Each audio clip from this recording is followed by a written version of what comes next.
ভাই, বাংলাদেশে দাওয়াতের সিস্টেম অনেক অনেক দল দাওয়াতি কাজ করতেছে। তাদের বিরুদ্ধে কোনো মামলা হয় না, কোনো হামলা হয় না, কোনো কেস কারবার কোনো কিছুই নেই, কোনো ঝামেলাই নাই। আবার অনেকে দাওয়াত দিয়ে কাজ করতেছেন, দাওয়াত দিচ্ছেন জনগণের কাছে, কোরআনের দাওয়াত, কলেমার দাওয়াত। সেই দাওয়াত দিতে গিয়ে তার বিরুদ্ধে মামলা হয়, হামলা হয়, রিমান্ড হয়, জেল হয়, জরিমানা হয়।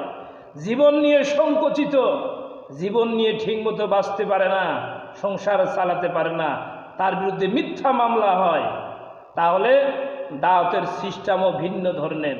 এই জন্যই বলা হয়, একটি গান বলি, তোমার দাওয়াত আমার দাওয়াত নেই দাওয়াতে মিল, তোমার কোরআন আমার কোরআন নেই আবার মিল, তোমার দাওয়াত আমার দাওয়াত নেই দাওয়াতে মিল, তোমার কোরআন আমার কোরআন নেই আবার মিল, তোমার দাওয়াত মাংস পোলাও, তোমার দাওয়াত মাংস পোলাও আর ফুলের মালা, আমার দাওয়াত জেলখানাতে আর কত জ্বালা, তোমার দাওয়াত আমার দাওয়াত নেই দাওয়াতে মিল, তোমার কোরআন আমার কোরআন নেই আবার মিল।